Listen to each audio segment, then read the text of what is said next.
मध्य प्रदेश में इन दिनों पत्थरों की राजनीति हो रही है।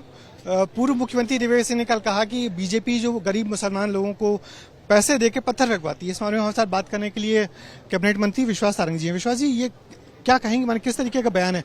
मगर एक बयान ये भी है कि आपके सांसद भी कह रहे हैं कि जो गजेंद्र सिंह है कि पत्थर का जवाब पत्थरों से देंगे। देखिए, दिग्विजय सिंह जी ने जो कहा है वो ये इस बात को स्थापित करता है कि उनकी अकल पर ही पत्थर पड़ गए।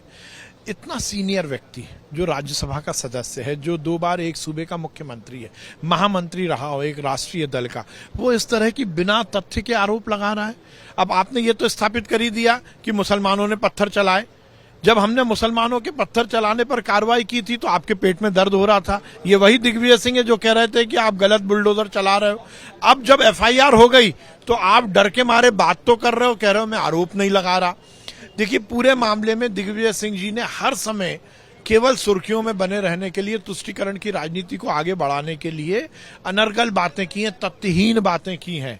दिग्विजय सिंह जी पर उम्र का असर हो गया। कांग्रेस को चाहिए कि उन्हें अब घर बिठाएं।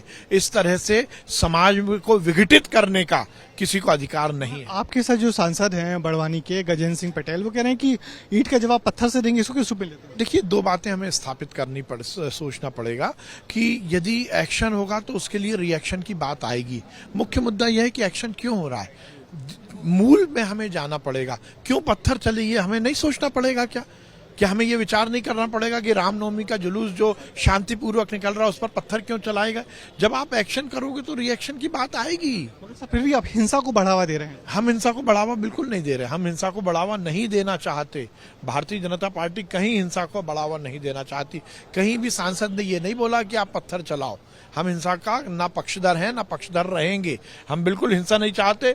हम सामाजिक सद्भाव, सामाजिक सामंजस्य, धर्म, सभी धर्म के लोग अपने अपने धर्मावलंबी बन के इस देश को सुचारू रूप से चलाएं, ये हम लोगों का मंतव्य है। देखिए, एक जो हमारे यहाँ से हमारे राष्ट्रीय अध्यक्ष जी ने भी ये कहा कि ये जो रिएक्शन हो रहा है ये कहीं ना कहीं वामपंथी और कांग्रेस का षड्यंत्र है। हमें ये विचार करना पड़ेगा, और ये विचार यदि हमने नहीं किया और हम ऐसे केवल बयानों में उलझेंगे तो हम मूल तक नहीं पहुंच पाएंगे। मुख्य मुद्दा यह है कि कांग्रेस और वामपंथी दल इस देश में धर्म का विभेद करना चाहते हैं। खरगोन में शांति हो गई है, मगर फिर भी वहाँ कुछ लोग ऐसे जो वीडियो आ रहे हैं कि वैमनस्य फैलाया जा रहा है कि मुसलमानों से सामान मत लो, ऐसा मतलब आपके संज्ञान में है क्या? नहीं, देखिए, ऐसा कोई मेरे संज्ञान में नहीं है। सर, एक आखिरी सवाल कि जो अलवर में जो मंदिर तोड़ा गया है, बीजेपी उसका विरोध कर रही है, तो आप इसको किस? निश्चित रूप से देखिए, 2 तरह की बातें इससे स्थापित होती है। जो कांग्रेस की हिंदू विरोधी मानसिकता है वो हमें राजस्थान में दिखी, और निश्चित रूप से अब अशोक गहलोत नहीं है, वो औरंगजेब हैं। औरंगजेब की सरकार राजस्थान में चल रही है। पर ध्यान रखिए, जब हनुमान का गदा चलेगा ना तो सब ठीक हो जाएंगे। एक सवाल और, समान आचार संहिता को चलिए थे विश्वास सारंग, जिनका कहना है कि भेद करने वाली बात नहीं है, सरकार सबको एक तरीके से देखेगी, मगर बड़ी बात वही है कि पत्थर क्यों आ रहे हैं। और दिग्विजय सिंह ने जिस तरीके से बयान दिए उससे साफ हो गया कि वो पत्थरबाजों का समर्थन कर रहे हैं। कैमरामैन होमेन देशमुख के साथ ब्रजेश राजपूत, एबीपी न्यूज, भोपाल।